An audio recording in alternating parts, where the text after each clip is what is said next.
I never thought silence could hurt so much until it became the only language my son knew how to speak to me. My name is Rosa, and I'm about to tell you a story that changed everything I thought I knew about motherhood, love, and the secrets that can destroy a family from within. It started on an ordinary Tuesday evening, the kind of evening when most mothers would be complaining about their teenagers being too loud, too demanding, too present. But I would have given anything for Lucas to slam a door, to argue with me about curfew, or even to ask me for money. Instead, I got silence. The kind of silence that feels like a wall between you and the person you love most in this world. I remember standing in our kitchen, stirring a pot of his favorite soup. The same recipe my mother taught me when I was barely 20 and newly married. The steam rose from the pot, carrying with it the aroma of home, of comfort, of all the meals I'd made with love over the years. But the house felt empty, despite Lucas being upstairs in his room. It had been feeling empty for months now, ever since he turned 16, and something in him changed overnight. The basement door stood closed beside me, just as it had every day for the past 3 years. We never went down there anymore, not since David died. My husband's workshop was still exactly as he'd left it, his tools hanging on pegboards, his half-finished projects gathering dust, his coffee mug still sitting on the workbench with a ring stained into the wood. I couldn't bear to disturb any of it. It felt like erasing the last pieces of him from our lives. Lucas used to love that basement when he was little. He'd follow his father down there every weekend, handing him screws and asking 1,000 questions about everything David was building. The sound of their laughter would drift up through the floorboards, filling our home with the kind of joy that makes you believe everything will always be this perfect. But after the accident, after we lost David so suddenly, Lucas never asked to go downstairs again. And honestly, neither did I. If you enjoy emotional stories like this one, please subscribe to our channel. We're working toward 1,000 subscribers, and it really helps our work. And comment below to let us know what city you're watching from. Tonight was different, though. As I ladled the soup into a bowl, planning to take it upstairs to Lucas, who hadn't come down for dinner again, I heard something I hadn't heard in years. Footsteps on the basement stairs. Slow, deliberate footsteps that made the old wood creak in a rhythm I remembered from happier times. My heart stopped. For just a moment, in that space between logic and desperate hope, I thought maybe David had come home. Maybe this had all been some terrible nightmare, and my husband was down there working on one of his projects, about to come upstairs and ask what smelled so good in the kitchen. But then reality crashed back in. David wasn't coming home. David would never come home, which meant someone else was in our basement. I set the soup bowl down with shaking hands, my mind racing through possibilities. Had someone broken in? But our doors were locked, our windows secure. The basement had only one entrance, through our kitchen, and I'd been standing here for the past hour. No one could have gotten past me, unless they were already down there. The footsteps stopped, and the silence that followed was even more unsettling than the sound had been. I strained to listen, pressing my ear toward the basement door, but heard nothing except the rapid beating of my own heart and the gentle bubbling of soup on the stove behind me. That's when I heard Lucas's bedroom door open upstairs. His footsteps crossed the floor above me, quick and urgent, and then he was thundering down the main staircase with an energy I hadn't seen from him in months. He burst into the kitchen, his face flushed and his eyes wide with something that looked almost like panic. "Mom," he said, his voice cracking slightly the way it did when he was little and had done something wrong. "What are you doing?" I gestured toward the basement door, confusion clear in my voice. "I heard someone downstairs. Footsteps. Is there someone in the basement, Lucas?" The change in his expression was immediate and terrifying. The color drained from his face, and he stepped between me and the basement door with a protectiveness that seemed born from fear rather than care. "No," he said quickly, too quickly. "No, there's no one down there. You must have heard something else. Maybe the pipes settling or something outside." But I knew what I'd heard, and more importantly, I knew my son. I'd raised him from a baby, taught him to walk and talk and ride a bicycle. I'd bandaged his scraped knees and helped him with homework, and held him when he cried after his father died. I knew when Lucas was lying to me, even when I wished I didn't. "Lucas," I said gently, reaching toward him the way I used to when he was small and frightened. "You can tell me anything. You know that, right? Whatever's going on, we can figure it out together." He stepped back from my touch, and that simple movement broke something inside my chest.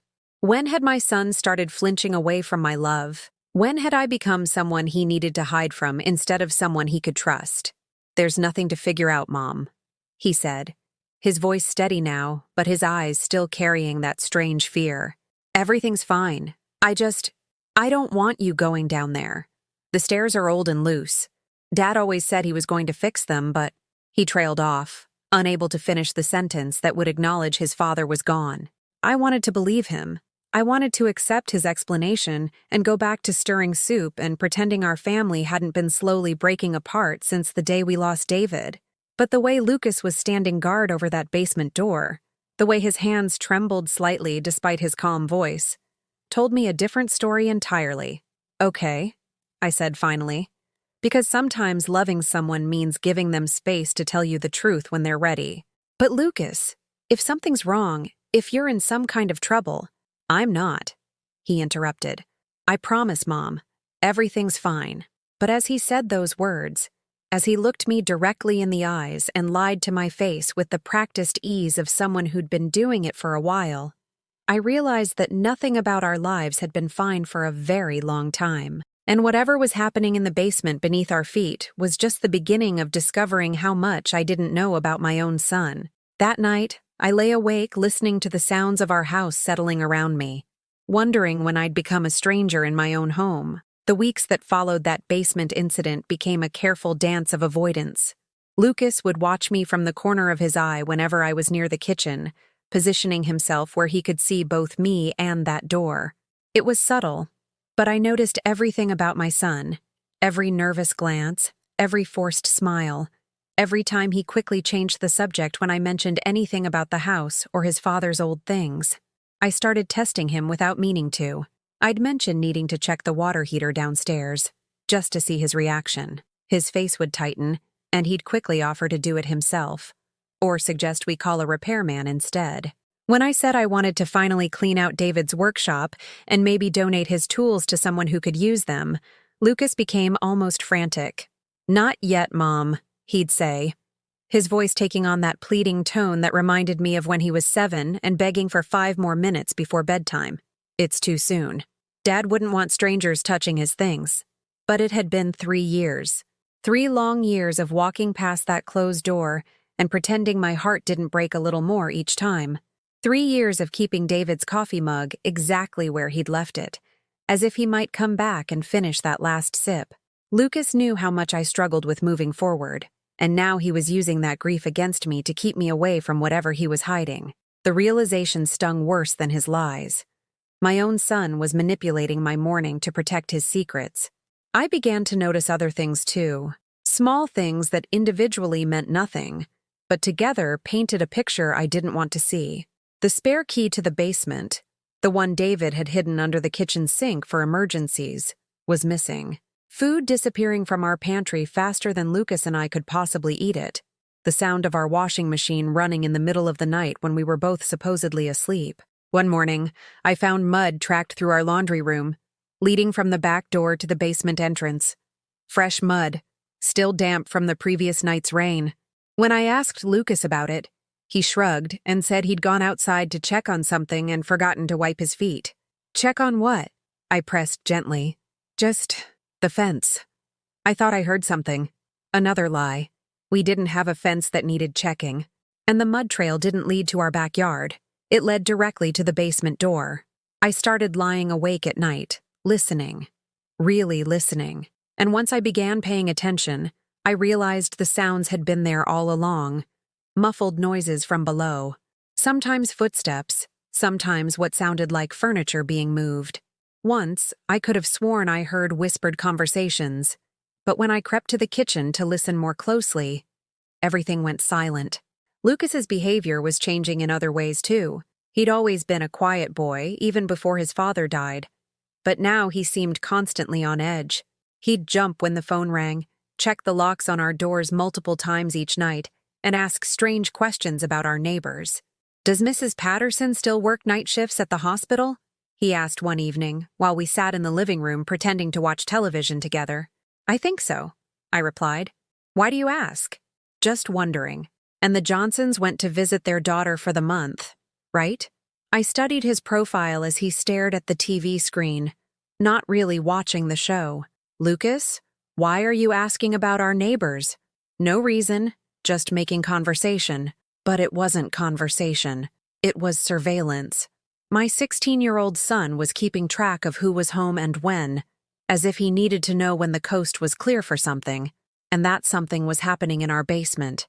The breaking point came on a Thursday afternoon. I'd gotten home early from my shift at the diner where I'd been working since David died. We needed the income, and staying busy helped with the grief. I pulled into our driveway, expecting the house to be empty since Lucas wouldn't be home from school for another hour. But his bicycle was already there, leaning against the garage in the careless way teenagers abandon things when they're in a hurry. I let myself in quietly, planning to surprise him with his favorite cookies fresh from the oven. The kitchen was empty, but I could hear movement downstairs. Not the careful, secretive movements I'd grown accustomed to hearing at night, but normal footsteps and what sounded like conversation. I froze at the basement door, pressing my ear against the wood. Two voices, Lucas and someone else. A voice I didn't recognize, speaking too quietly for me to make out words, but definitely male and definitely adult. My mind raced through possibilities, each one worse than the last. Was Lucas involved with drugs? Gangs? Had someone been living in our basement without my knowledge? Was my son in danger or worse? Was he putting us both in danger?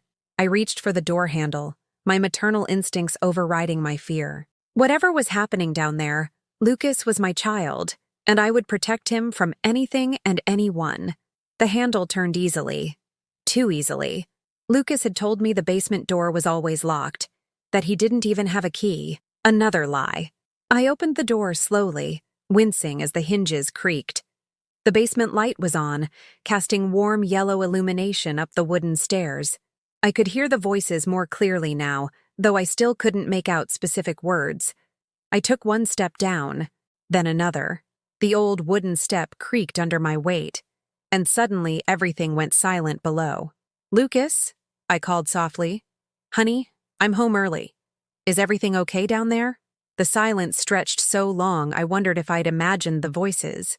Then I heard Lucas's footsteps, rapid and urgent, followed by what sounded like a door closing somewhere in the basement I didn't know existed. Lucas appeared at the bottom of the stairs, looking up at me with eyes wide with panic and something else. Guilt. Mom, you're home early.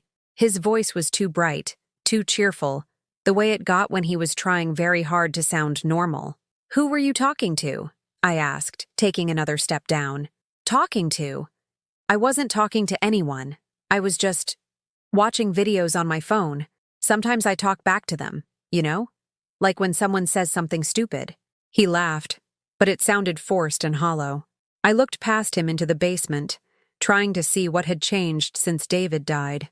The workshop area looked the same, tools still hanging in their designated spots, projects still abandoned mid-completion. But there was something different about the far corner, behind David's old workbench. It looked like there might be a door there, or an opening I'd never noticed before. Lucas, I heard two voices. I know someone else is down here. His face crumpled then, just for a moment, and I saw my little boy again. Scared, overwhelmed, in over his head with something too big for him to handle alone. But instead of coming to me for help, instead of trusting the woman who'd raised him and loved him through everything, he straightened his shoulders and looked me in the eye. You're imagining things, Mom. Maybe you should see someone about that. The grief counselor said sometimes people hear things that aren't there when they're processing loss. The words hit me like a physical blow. He was using my grief, my vulnerability, my love for his father against me, making me question my own sanity to protect whatever secret he was keeping in the basement that used to belong to all of us. I climbed back up those stairs on shaking legs, each step feeling like a retreat from my own child, my own home, my own truth. That night, I sat in my bedroom staring at the framed photo on my nightstand. David, Lucas, and me at the lake just 2 months before the accident. We looked so happy, so complete. Lucas was grinning with his arm around his father's shoulders, and David was looking at me with that smile that always made me feel like the luckiest woman in the world. I touched the glass gently, wondering when everything had gone so wrong. But more than that, I wondered when I had become the enemy in my own home. The next morning, Lucas left for school without saying goodbye. No kiss on the cheek, no "Have a good day, Mom," nothing. Just the sound of the front door closing and his bicycle tires on the driveway. I watched from the kitchen window as he pedaled away, his shoulders hunched forward like he was carrying a weight too heavy for a 16-year-old boy. I made myself coffee and sat at our kitchen table, staring at the basement door. For the first time in 3 years, I really looked at it. The wood around the handle was scratched, as if it had been forced or picked multiple times. The paint was worn away in spots where hands had gripped it repeatedly. This wasn't the door of a room that had been abandoned since David died. This was the door of a room that was being used regularly. My hands shook as I reached for my phone. I scrolled through my contacts until I found Detective Martinez, the officer who had handled David's accident investigation. He'd been kind to us during those awful weeks, patient with my questions, gentle with Lucas. Maybe he could help me understand what was happening in my own home. But as I started to dial, I stopped. What would I tell him? That my teenage son was lying to me? That I heard voices in my basement but couldn't prove anyone was there? That I suspected something was wrong but had no evidence beyond a mother's intuition?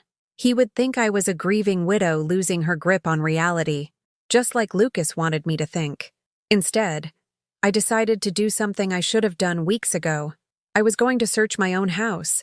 I started with Lucas's bedroom, feeling guilty for violating his privacy, but knowing I had no choice. Under normal circumstances, I would never go through my child's personal belongings. But these weren't normal circumstances, and Lucas hadn't been acting like the child I raised. His room was surprisingly clean for a teenager. Too clean. The kind of clean that suggested someone was being very careful not to leave evidence of anything. His laptop was gone. He claimed he needed it for a school project and had taken it with him. His desk drawers were nearly empty except for school supplies and a few old photos. But in the back of his closet, behind clothes he'd outgrown, I found something that made my blood run cold. A plastic bag filled with keys. Dozens of them, all different sizes and shapes. Some looked like house keys, others like car keys, and a few I couldn't identify at all. I dumped them onto his bed with shaking hands, studying each one. Why would Lucas have a collection of random keys? And then I saw it, a small brass key that looked familiar. I ran to the kitchen and checked under the sink where David used to hide the basement spare key. It was a perfect match. But that wasn't the only key I recognized. There was one that looked exactly like Mrs. Patterson's house key. She'd given us a spare years ago when we used to water her plants during vacations. Another looked like the key to the Johnsons' garden shed. A third matched the spare key the Garcia family kept under their fake rock for emergencies. My son had keys to half the houses in our neighborhood. I sat on his bed, surrounded by evidence of something I couldn't yet name but knew was terrible. Lucas wasn't just keeping secrets about our basement. He was somehow involved with our neighbors' homes too. The questions about who was working night shifts, who was out of town. He wasn't making conversation. He was planning. The sound of the front door opening downstairs made me jump. I quickly gathered the keys back into their bag and shoved it behind the clothes where I'd found it. My heart pounded as I heard Lucas's footsteps on the stairs, home earlier than usual from school. "Mom?" he called. "You home?" "Just cleaning," I called back, trying to keep my voice steady. "I'll be down in a minute." I listened as he moved through the house below me, checking rooms like he was looking for something specific. Or someone. After a few minutes, I heard the basement door open and close, followed by his footsteps descending the stairs. I crept to the top of the main staircase and listened. The basement door had closed, but I could hear muffled voices again. 2 distinct voices, just like before. Lucas and an adult male, speaking in urgent whispers I couldn't quite make out. This time, I wasn't going to let him convince me I was imagining things. I tiptoed down to the kitchen and pressed my ear against the basement door. The voices were clearer now, though still muffled by whatever door or barrier separated them from the main basement area. "Can't keep doing this," I heard Lucas saying, his voice strained with stress. She's getting suspicious. She almost caught us yesterday. Then we need to be more careful, the other voice replied. It was definitely an adult man, with a rough quality that made me think of someone who'd lived a hard life. We've come too far to stop now. Maybe we should just tell her, Lucas said, and for a moment my heart leaped with hope that my son was going to choose honesty. She might understand. The man laughed, a sound with no humor in it at all. You think your mother would understand? You think she'd be okay with what we've been doing? She'd call the police in 5 minutes. She's not like that, Lucas protested. But his voice was weak, uncertain. She's exactly like that. She's a good person, Lucas. Good people don't understand what we've had to do to survive. They don't understand that sometimes you have to take what you need because nobody's going to give it to you. I felt sick. Whatever Lucas was involved in, it was criminal. The keys, the secrecy, the talk about taking what you need. My son was involved in robbery, possibly home invasion, and this man, whoever he was the one leading him down this path. I want out, Lucas said suddenly, his voice stronger now. I want to stop. I want to tell my mom everything and face whatever happens. You can't. The man's voice turned hard, threatening. You know too much. We all do. And besides, where would I go? This is the only home I have now. Home. He was calling our basement his home. Someone was living in our basement, using my son to commit crimes, and threatening him when he wanted to confess. My little boy wasn't a criminal. He was a victim. I backed away from the door, my mind racing. I needed help, but I also needed to be smart about this. If this man was dangerous enough to threaten Lucas, he might hurt both of us if he knew I was aware of his presence. I grabbed my phone and headed for the front door as quietly as I could. I would drive to the police station and explain everything. Detective Martinez would know what to do. He would help me save my son from whatever situation he'd gotten trapped in. But as I reached for the door handle, I heard the basement door open behind me. Going somewhere, Mom? Lucas's voice was casual, but when I turned around, his eyes held a warning. Behind him stood a man I'd never seen before. Tall, thin, with the weathered face of someone who'd spent years living rough. His clothes were clean but worn, and his eyes moved constantly, like he was always looking for exits or threats. I was just going to the store, I said, trying to keep my voice normal. We're out of milk. The stranger studied me with those restless eyes, and I felt like he could see right through my lie. He nodded to Lucas, some unspoken communication passing between them. Maybe I should come with you, Lucas said. We could use some other things too. It wasn't a suggestion. It was supervision. My own son was making sure I didn't go to the police. I realized then that I wasn't just losing Lucas to whatever this was. I was trapped in my own home with a dangerous stranger, and my son was choosing to protect that stranger over protecting me. The family I'd fought so hard to hold together after David's death was completely broken, and I was more alone than I'd ever been in my life. The trip to the store was a nightmare of pretending everything was normal. Lucas sat beside me in the passenger seat, making small talk about school and the weather, while I gripped the steering wheel so tightly my knuckles turned white. Every turn we made, I considered driving straight to the police station. Every red light was an opportunity to jump out and run for help. But then I'd look at my son, really look at him, and see the dark circles under his eyes, the way his hands trembled slightly when he thought I wasn't watching, the forced quality of his smile. This wasn't the face of a criminal. This was the face of a boy who was scared and trapped and trying desperately to protect everyone he loved, even if it meant destroying himself in the process. In the grocery store, Lucas stayed close to me, never more than a few feet away. To anyone watching, we probably looked like a normal mother and son doing their weekly shopping. But I felt his eyes on me constantly, monitoring my every movement, ready to intervene if I tried to approach a security guard or use a store phone. Mom, he said quietly as we stood in the cereal aisle, I know this is hard to understand, but I need you to trust me, just for a little while longer. I turned to face him, my heart breaking at the exhaustion in his voice. Lucas, baby, whatever's happening, we can fix it. Together. You don't have to carry this alone. His eyes filled with tears, he quickly blinked away. You don't understand. It's too late for that. If I try to change things now, if I don't do what he says. He trailed off, unable or unwilling to finish the threat. What does he have on you? I whispered. What is he making you do? Lucas looked around to make sure no one was listening, then leaned closer. He has pictures, Mom, of me doing things, taking things. If he shows them to the police, I'll go to jail. And he says he'll hurt you if I don't cooperate. The pieces were falling into place, creating a picture more horrible than I'd imagined. This man hadn't just moved into our basement. He'd systematically groomed my grieving son, probably starting when Lucas was most vulnerable after his father's death. He'd drawn him into criminal activity, documented it, and now held those crimes over both our heads like a sword. Who is he? I asked. His name is Frank. He says he knew Dad from before we moved here. Says Dad owed him money and now that debt transfers to us. Lucas's voice was barely a whisper. He showed up about 6 months after Dad died, when you were working double shifts to pay the bills. He said he'd been looking for Dad for years, and when he heard about the accident, I felt sick. David had been gone for 3 years, and this monster had been living in our basement, manipulating my child for months. How had I not known? How had I been so blind to my own son's suffering? Lucas, your father never mentioned anyone named Frank. David didn't have debts like that. This man is lying to you. But he knew things, Mom. Things about Dad's past, about places we lived before I was born. He had photos of them together.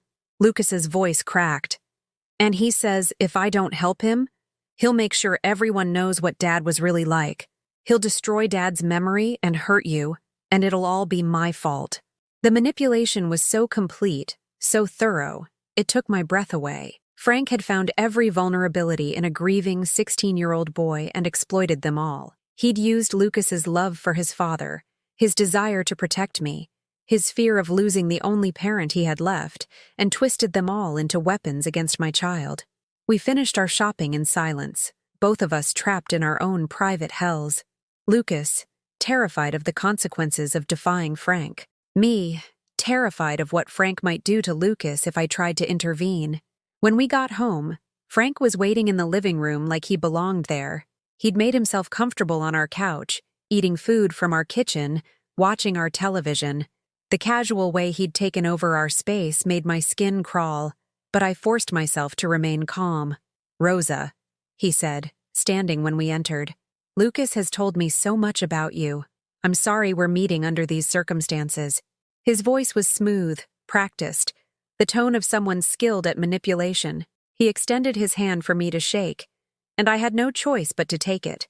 His grip was firm, his skin rough with calluses, and he held on just a second too long, a subtle reminder that he was stronger than me. I understand you've been curious about what's going on in your basement, he continued, settling back onto my couch like he owned it. Lucas thought it might be time for us to have a conversation. Get out of my house, I said, the words coming out stronger than I felt. Frank smiled, but it didn't reach his eyes. I'm afraid I can't do that, Rosa. You see, Lucas and I have an arrangement, a business partnership, you might say, and I've grown quite fond of this place. It reminds me of happier times with your husband. You're lying about knowing David. Am I? Frank reached into his jacket pocket and pulled out a photograph. It showed a younger David standing next to a man who might have been Frank 20 years ago, both of them in front of a bar I didn't recognize. Your husband had quite a gambling problem before he met you, Rosa. Owed a lot of people a lot of money, including me. I stared at the photograph, trying to reconcile the David I'd known, responsible, loving, honest, with the man Frank was describing. But the picture was real, and the resemblance was unmistakable.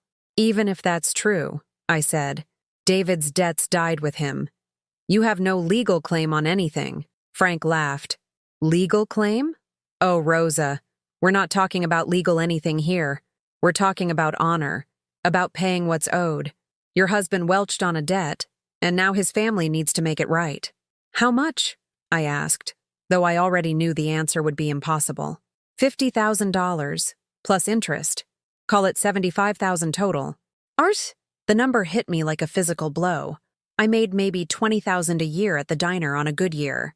There was no possible way I could ever pay that kind of money. Frank seemed to read my thoughts. Of course, I'm a reasonable man. I understand you don't have that kind of cash lying around. That's why Lucas and I have worked out an alternative payment plan. I looked at my son, who was staring at the floor, his face burning with shame. What kind of alternative? I asked, though I dreaded the answer. Lucas helps me with some business ventures. Nothing too dangerous. Just using those young legs and quick reflexes to collect on other debts people owe me. In return, I reduce what your family owes by $1,000 for each successful collection. You're making him rob people. I'm making him earn money to pay his father's debts. It's honest work, in its own way. I felt something break inside me then. Not my heart. That had been breaking slowly for months. This was different. This was the death of hope. The realization that the nightmare we were living had no easy escape, no simple solution. Lucas would be trapped in this cycle of crime and extortion for years, assuming he survived it. And if he tried to escape, Frank would destroy him with evidence of crimes he'd been forced to commit. My son's childhood, his future, his very soul were being stolen piece by piece by this monster who'd invaded our home and our lives.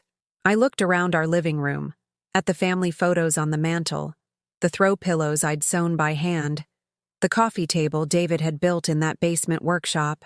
This had been our sanctuary, our safe space where love lived and flourished. Now it was a prison, and Frank held all the keys. But somewhere deep inside me, in a place I thought had died with David, something small and fierce began to stir. I'd lost my husband to a tragic accident, but I was damned if I was going to lose my son to this predator without a fight. I just had to be very, very careful about how I fought back. That night, I lay in bed listening to Frank move around downstairs like he owned the place. He'd made it clear he wasn't hiding anymore. Why should he? He had us exactly where he wanted us. I could hear him rummaging through our kitchen, probably making himself another meal with our food, settling deeper into the life he'd stolen from us.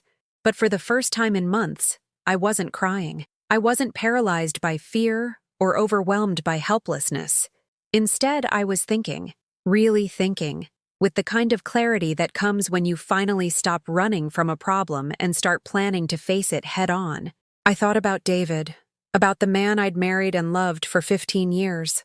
The David I knew would never have left gambling debts that could destroy his family. He'd been careful with money, sometimes to a fault. He balanced our checkbook down to the penny and researched every major purchase for weeks before deciding. The idea that he'd owe a man like Frank $75,000 was absurd, which meant Frank was lying about something, maybe everything. I slipped out of bed and crept to my dresser, quietly opening the bottom drawer where I kept David's personal papers. Insurance documents, old tax returns, bank statements going back years. I'd been the one who organized our finances, not David. If he'd had gambling debts or secret financial problems, there would have been evidence. Missing money, unexplained expenses, something.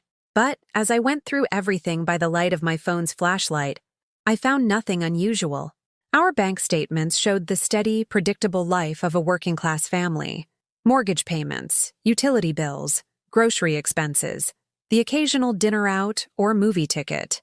No large cash withdrawals, no mysterious payments, no evidence of the gambling lifestyle Frank claimed David had lived. The photograph Frank had shown me was real, I was sure of that. But one photo of David with a stranger didn't prove a debt. It didn't even prove they'd been friends. For all I knew, Frank had approached David randomly at that bar and asked someone to take their picture together. Or maybe they'd worked together briefly, years before I met David. There were hundreds of innocent explanations for that photo, but Frank was counting on me being too grief-stricken and too frightened to think clearly. He was counting on me accepting his story because questioning it felt like questioning David's memory, and I was too loyal a wife to do that. Well, Frank had underestimated this loyal wife. I spent the next 3 days observing everything. Frank's routines, his habits, the way he interacted with Lucas. I watched how he positioned himself in our house, always near exits, always where he could see who was coming and going. I noticed that he kept a large duffel bag in the basement, and he was very protective of it, moving it whenever Lucas got too close. Most importantly, I noticed that Frank was careful never to leave Lucas and me alone together for too long. He'd developed a sixth sense about when we might be having private conversations, appearing whenever Lucas seemed like he might be ready to confide in me. But Frank had made one crucial mistake. He'd gotten comfortable. After months of controlling us through fear and manipulation, he'd started to believe his own power was absolute. He'd stopped being as vigilant as he should have been. On Wednesday morning, Frank announced he was going out for a few hours. Some business he needed to handle in person, he said. He gave Lucas very specific instructions about watching me, making sure I didn't leave the house or use the phone. "I'll know if she tries anything," Frank told Lucas, though I couldn't tell if that was true or just another manipulation tactic. "And you know what happens if she does." After Frank left, Lucas sat at our kitchen table looking miserable. I made him breakfast, eggs and toast, the kind of simple meal I'd been making him since he was small, and sat down across from him. "Tell me about the first time you met Frank," I said quietly. Lucas looked toward the front door nervously. "Mom, we can't talk about this. He'll know." "How will he know? He's not here, and I don't see any cameras or recording devices. Do you?" Lucas shook his head reluctantly. "Then tell me. Start from the beginning.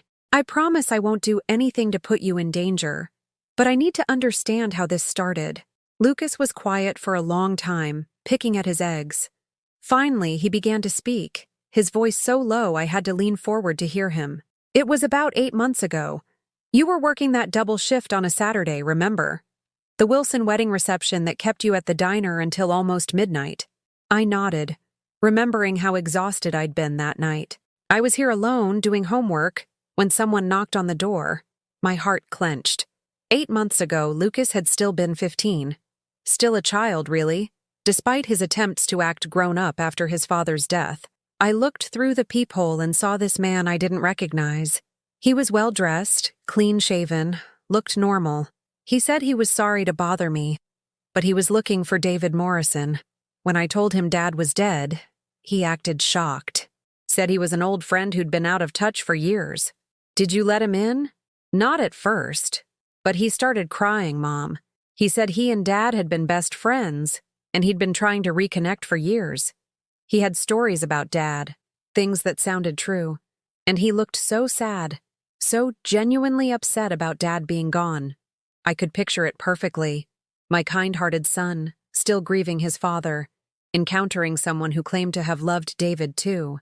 Lucas would have been desperate for that connection, for someone else who missed his father as much as he did. So, you let him in, just for a few minutes. I thought maybe he could tell me stories about Dad that I'd never heard. And he did at first.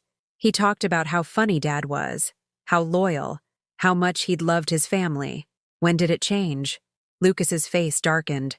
After about an hour, he started talking about the old days, about mistakes Dad had made when he was younger, about money Dad had borrowed and never paid back. He said he'd been hoping to reconnect so Dad could make things right, but now the debt fell to us. He said family debts don't die with the person who owes them. That honor means paying what your loved ones owed, no matter what. And when I said we didn't have any money, he said there were other ways to work off a debt. I felt sick thinking about that 15-year-old boy, alone and vulnerable, being manipulated by an expert predator. "What was the first thing he asked you to do?" "Just watch the Patterson house. Figure out when Mrs. Patterson was home and when she wasn't. He said it was for a surprise, that he wanted to leave some flowers for her because she'd been kind to Dad." Lucas's voice was barely a whisper now. "I was so stupid, Mom. I actually thought I was helping plan something nice." "You weren't stupid, sweetheart. You were a child who missed his father and wanted to believe in kindness." When Mrs. Patterson went to work her night shift, Frank took me with him to her house. He said he just wanted to leave the flowers inside so they'd be fresh when she got home, but once we were inside, Lucas stopped talking, his hands shaking. What happened inside Mrs. Patterson's house? He didn't leave flowers. He took things. Small things at first. Jewelry, cash, things he said she'd never miss. And he took pictures of me holding them, said it was just for fun, just to remember our adventure together. Lucas looked up at me with eyes full of shame and pain. By the time I realized what was really happening, he had evidence that I'd been stealing. He said if I ever tried to tell anyone, he'd make sure I went to prison. The calculated cruelty of it took my breath away. Frank had turned my son's grief and loneliness into a weapon against him, documenting his crimes while making him complicit in more and more serious theft. How did he end up living here? A few weeks later, he said he needed a place to stay temporarily, just until he could get back on his feet. He promised it would only be for a few days, and he said if I helped him, he'd reduce what we owed by a lot. But a few days became months.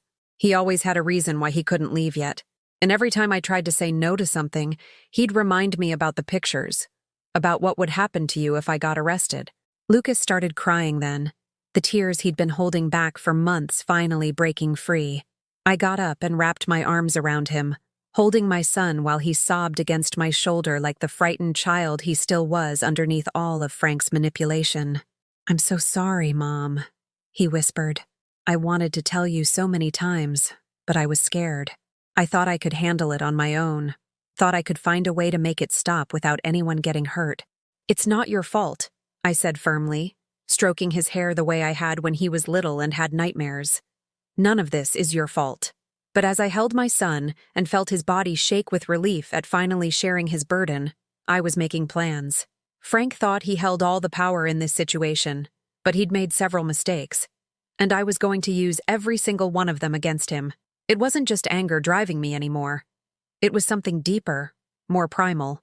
The fierce protective instinct of a mother whose child had been threatened. Frank had picked the wrong family to destroy, and he was about to learn exactly what happened when you backed a desperate mother into a corner.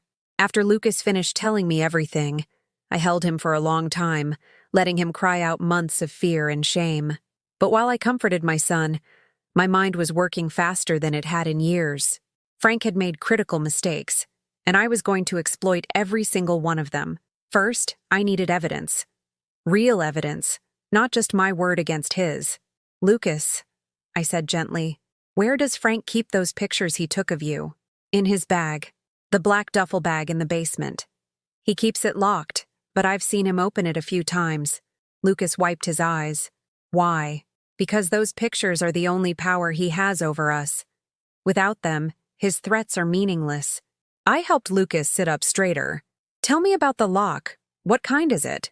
"Just a small padlock. Nothing fancy." "Mom, what are you thinking?" I was thinking that Frank had underestimated the woman who'd raised a child alone, worked double shifts to keep our family afloat, and managed our household finances for 15 years. He'd assumed I was weak because I was grieving, helpless because I was afraid. But grief and fear could make a mother dangerous when her child was threatened. I'm thinking it's time Frank learned that this family isn't as powerless as he believes. Over the next 2 hours, while Frank was out conducting his business, Lucas and I planned. I sent him to the hardware store down the street with a very specific list.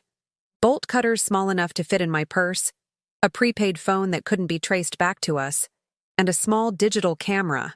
While he was gone, I searched our house more thoroughly than I ever had before. In David's old desk, buried under papers I'd been too heartbroken to sort through, I found something that made my pulse quicken. David's old journal from his early 20s, written years before we met. I'd never read it before. It felt too private, too much like invading his privacy even after death. But now I opened it with shaking hands, looking for any mention of gambling, debts, or a man named Frank.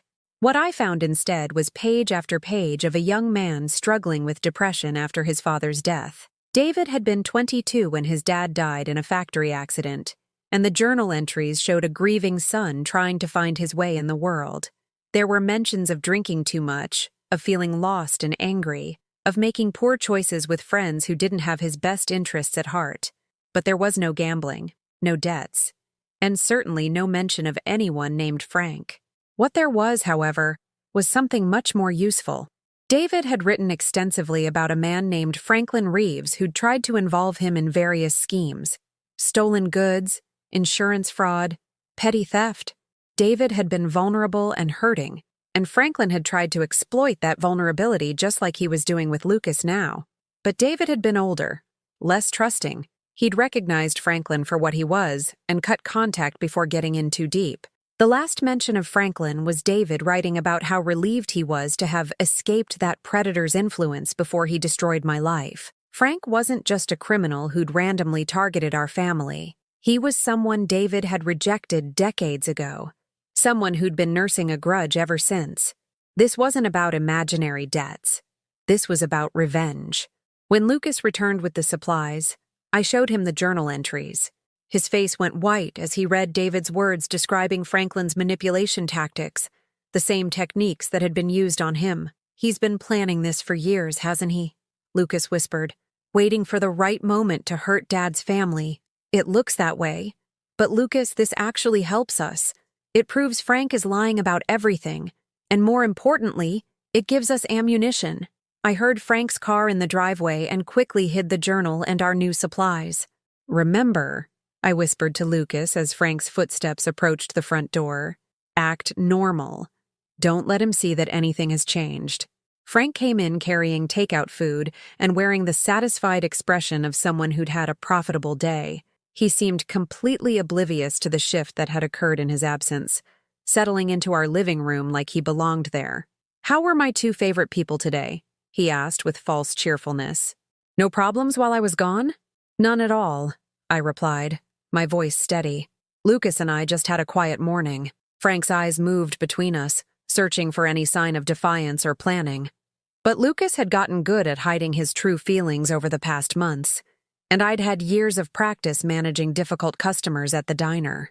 We both smiled blandly and made appropriate small talk while Frank ate his lunch.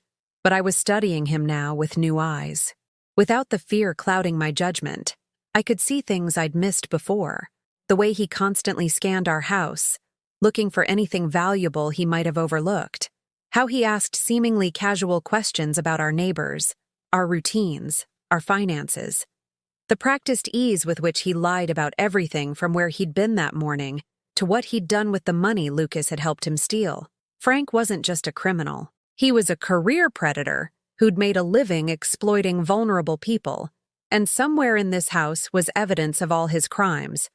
Not just the pictures of Lucas, but probably documentation of other victims, other schemes, other families he'd destroyed. That afternoon, Frank announced he needed Lucas for a job that evening. Mrs. Chen next door was visiting her sister for the week, and Frank wanted to search her house for anything valuable. "Just like always," Frank told Lucas. "You keep watch while I work. Simple and safe." I watched my son's face crumple with resignation, and something fierce and protective roared to life in my chest. "Actually," I said, surprising both of them, "I was hoping Lucas could help me with something tonight. I've been putting off going through his father's things in the basement, and I think it's time." Frank's expression sharpened. "That's not a good idea, Rosa. The basement is cluttered, dangerous. Lucas could get hurt down there. It's our basement," I said calmly. "And David's things belong to our family. I think it's time we reclaimed that space." The tension in the room was thick enough to cut. Frank clearly didn't want me anywhere near the basement, which meant that's exactly where I needed to go. "Besides," I continued, "didn't you say the debt was based on honor? On family taking care of family obligations? Well, part of taking care of David's obligations means properly handling his estate, his tools, his projects, his personal items." Frank's jaw tightened, but he couldn't argue with his own twisted logic. "Fine," he said finally, "but I'll help. Make sure nothing gets damaged." "That's very kind," I replied, "but this is something Lucas and I need to do together. Family business." For the first time since I'd met him, Frank looked uncertain. He'd built his power over us by controlling information and access, by keeping Lucas and me separated and afraid. But I was challenging that control directly, and he wasn't sure how to respond without revealing more about his true nature than he wanted to. "Maybe tomorrow would be better," he suggested, "when I can be there to supervise." "No," I said firmly. "Tonight. Lucas and I have put this off long enough." I stood up, projecting a confidence I didn't entirely feel. "Come on, Lucas. Let's go face this together." Lucas looked between Frank and me, uncertainty written across his face. But then he stood up too, choosing his mother over his captor for the first time in months. "Okay, Mom, let's do this." Frank watched us head toward the basement door, his expression dark with suspicion and anger. He knew something had changed, but he couldn't figure out what. And that uncertainty was exactly what I needed. Because tonight, while Frank thought we were grieving over David's old belongings, Lucas and I were going to find that duffel bag, destroy the evidence Frank held over us, and discover what other secrets our unwanted houseguest was hiding in the space that used to be my husband's workshop.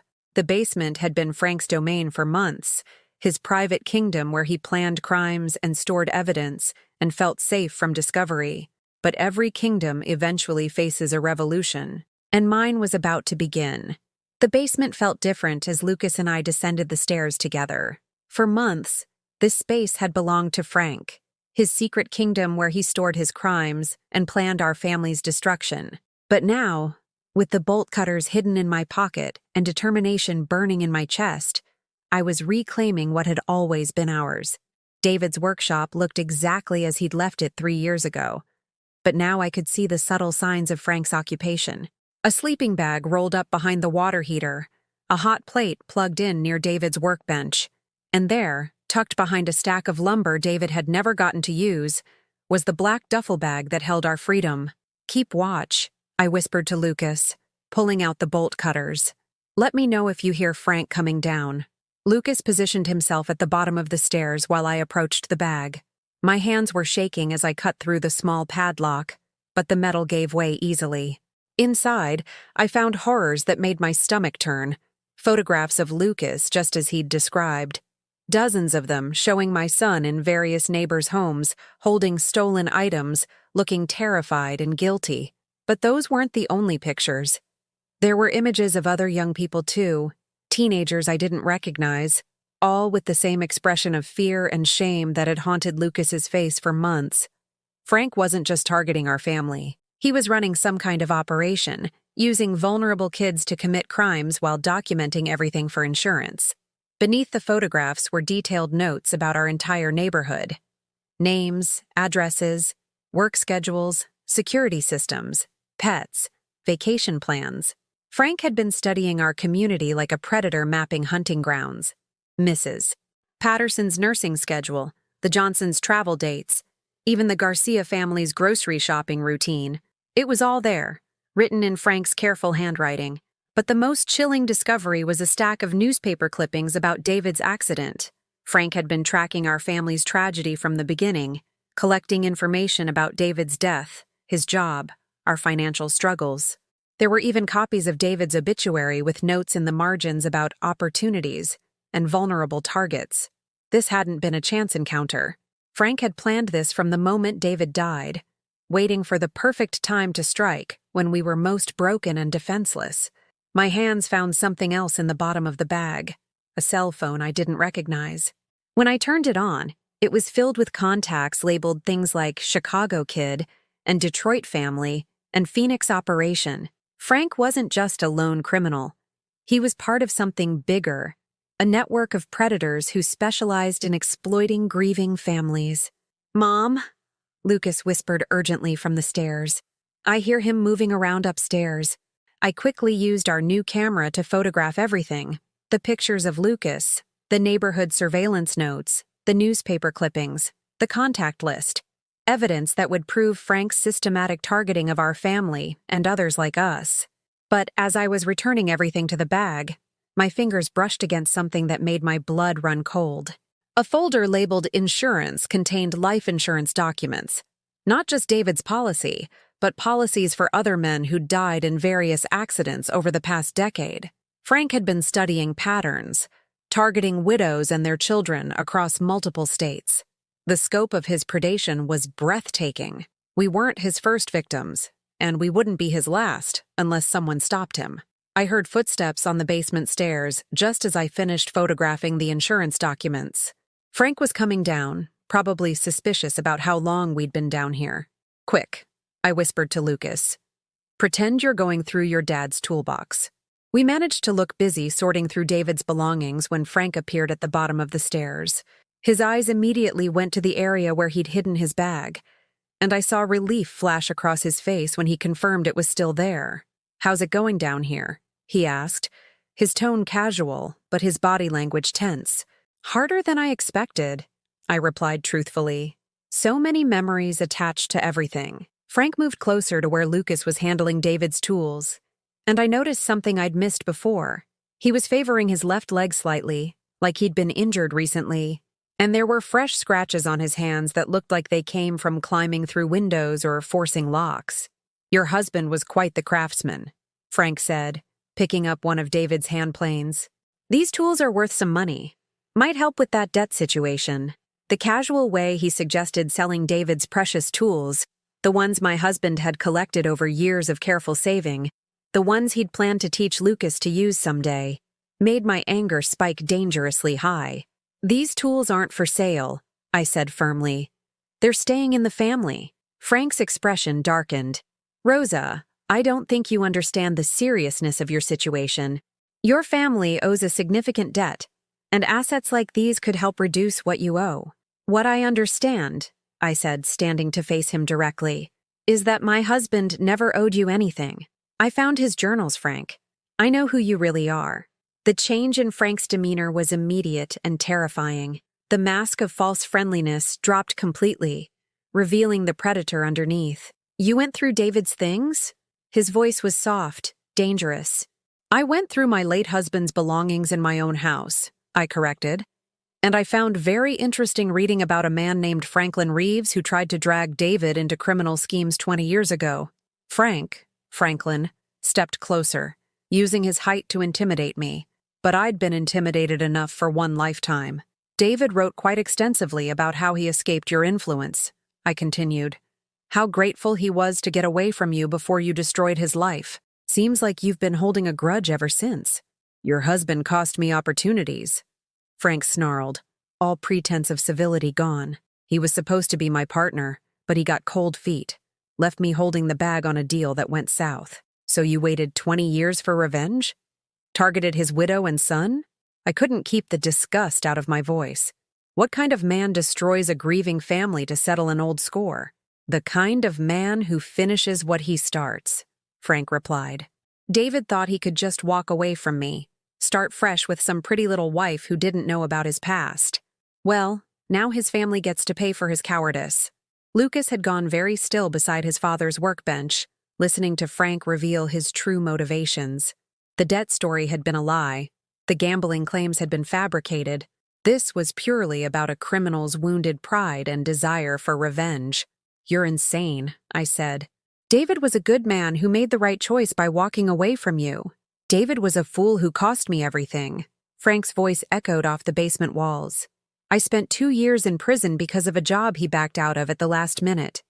2 years of my life gone because your precious husband decided to grow a conscience. I saw Lucas moving slowly toward the stairs, trying to position himself for escape. Frank was so focused on his rant that he didn't notice. And when I got out, Frank continued, I made myself a promise. Someday David Morrison would pay for what he cost me. It took me years to track him down, and by then he'd died in that convenient little accident. So I had to get creative about collecting what he owed me. You're sick, I said, backing toward the stairs myself, terrorizing a child to get revenge on his dead father. That child has been very useful, Frank said, his voice turning cold again. Amazing what desperate kids will do when you give them the right motivation. Lucas has helped me collect from half the neighborhood, and he's going to keep helping until I decide his father's debt is paid. No, I said firmly. He's not. Frank laughed, reaching into his jacket pocket. I don't think you have a choice in the matter, Rosa. See? I've got insurance. He pulled out a gun, small, easily concealed, but deadly serious in his steady hand. I was hoping we could keep this civilized, he said, but if you're going to be difficult, we'll do this the hard way. The basement suddenly felt very small, very isolated. If Frank killed us down here, it might be days before anyone found our bodies. And with his network of contacts and experience covering up crimes, he might never be caught. But as I looked at my son's terrified face, I realized something Frank had miscalculated. He'd spent months breaking down Lucas's resistance, making him feel powerless and alone. But Lucas wasn't alone anymore. And I wasn't the helpless widow Frank thought he was dealing with. I had evidence of his crimes safely photographed on a camera he didn't know about. I had proof of his real identity and his vendetta against David. And most importantly, I had the fierce determination of a mother who would do anything to protect her child. "You know what your problem is, Frank?" I said, surprising him with my calm tone. "You underestimated what a mother will do when her child is threatened." Before he could react, I hit the light switch, plunging the basement into complete darkness. In the confusion that followed, Lucas and I made our move, not toward the stairs where Frank expected us to run, but toward David's workbench where I knew every tool by touch. The final confrontation was about to begin, and Frank was about to learn that terrorizing our family had awakened something in me that was far more dangerous than any gun. In the darkness, I heard Frank cursing and stumbling, trying to find the light switch while keeping his gun ready. But this was David's workshop, and I knew every inch of it by heart. My hands found what I was looking for: David's heavy-duty flashlight, the one he'd always kept charged for power outages. The beam cut through the darkness like a sword, catching Frank directly in the eyes and blinding him temporarily. In that moment of confusion, Lucas moved with the agility of youth, grabbing his father's old baseball bat from where it leaned against the wall. "Drop the gun, Frank," I said, my voice steadier than I felt. "It's over." Frank raised his hand to shield his eyes, squinting in the flashlight beam. "You think you're clever, Rosa? You think this changes anything?" "I think you're outnumbered and outmaneuvered," I replied. "And I think the police are going to be very interested in what I found in your bag." Frank's expression shifted as he realized what I was saying. "You went through my things. I photographed everything. Your network of victims, your surveillance of our neighborhood, your systematic targeting of grieving families. All of it." I kept the flashlight beam trained on his face. "Even if something happens to us, the evidence is already uploaded to a secure account." It was a bluff. I hadn't had time to upload anything yet. But Frank didn't know that, and the uncertainty was eating at him. "You're lying," he said, but his voice lacked conviction. "Lucas," I said without taking my eyes off Frank, "tell him what we found in his contacts list." "Chicago kid, Detroit family, Phoenix operation," Lucas recited, his voice growing stronger with each word. "All those teenagers you've been blackmailing across the country. All those families you've destroyed." Frank's face went pale as he realized the scope of what we'd discovered. His entire operation was compromised. "And the insurance documents," I continued. "Policies for all those men who died in accidents over the past decade. How many widows have you terrorized, Frank? How many children have you turned into criminals?" "You don't understand," Frank said desperately. "Those families owed debts. They needed to pay what was owed. The only debt here is what you owe for the pain you've caused," I said. "And it's time to pay up." I heard sirens in the distance growing closer. Frank heard them too, his eyes darting toward the stairs. "You called the police?" "I called them before we came down here," I lied smoothly. "Told them about the strange man living in my basement, threatening my family. They should be here any minute." The sirens were getting louder, and Frank was starting to panic. A panicked criminal with a gun was dangerous, but it also meant he was no longer thinking clearly. "This isn't over," he snarled, backing toward the stairs. "Even if you think you've won, I have connections. People who will come looking for me. Let them come," I said, "because now I know who you really are, and I'm not afraid anymore." The truth was, I was terrified. But my fear was no longer about what Frank might do to me. It was about what might happen to Lucas if I didn't end this completely, right now. "You destroyed my son's childhood," I continued, following Frank toward the stairs with the flashlight still blinding him. "You turned his grief into a weapon against him. You made him think he was protecting me when really you were destroying us both." "I gave him purpose," Frank shot back. "I taught him how the real world works." "You taught him to hate himself," Lucas said, speaking up for the first time since we'd cornered Frank. "You made me believe I was a criminal, that I deserved to be punished. But I was just a kid who missed his dad." The raw pain in my son's voice seemed to hit Frank harder than any accusation I could have made. For just a moment, something that might have been shame flickered across his face. But it was too late for regret. Frank had made his choices, and now he had to live with the consequences.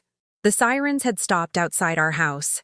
I heard car doors slamming, footsteps on our front porch, voices calling out identification. "Police! Open up!" Frank's gun wavered as he realized his escape routes were cut off. The basement had only one exit, and we were blocking it. You set me up, he whispered. I protected my family, I corrected. Something you never understood how to do. What happened next felt like it occurred in slow motion. Frank raised his gun, his face twisted with rage and desperation. But Lucas moved faster than either of us expected, swinging David's old baseball bat with all the strength of a 16-year-old boy who'd finally found his courage. The bat connected with Frank's wrist, sending the gun flying across the basement floor. Frank cried out in pain, cradling his injured arm, all his menace evaporating in an instant. Above us, I heard the front door being forced open, heavy footsteps spreading through our house as officers searched for threats. Down here, I called out. We're in the basement. We have the suspect secured. Detective Martinez was the first officer down the stairs, his own weapon drawn, but lowering it when he saw the situation. Frank sat on the basement floor, holding his wrist and looking like exactly what he was, a defeated predator whose victims had finally fought back. Rosa? Detective Martinez looked between us and Frank, trying to piece together what had happened. Are you and Lucas all right? We are now, I said, finally allowing myself to feel the relief I'd been holding back. But we have a lot to tell you about what's been happening in our home.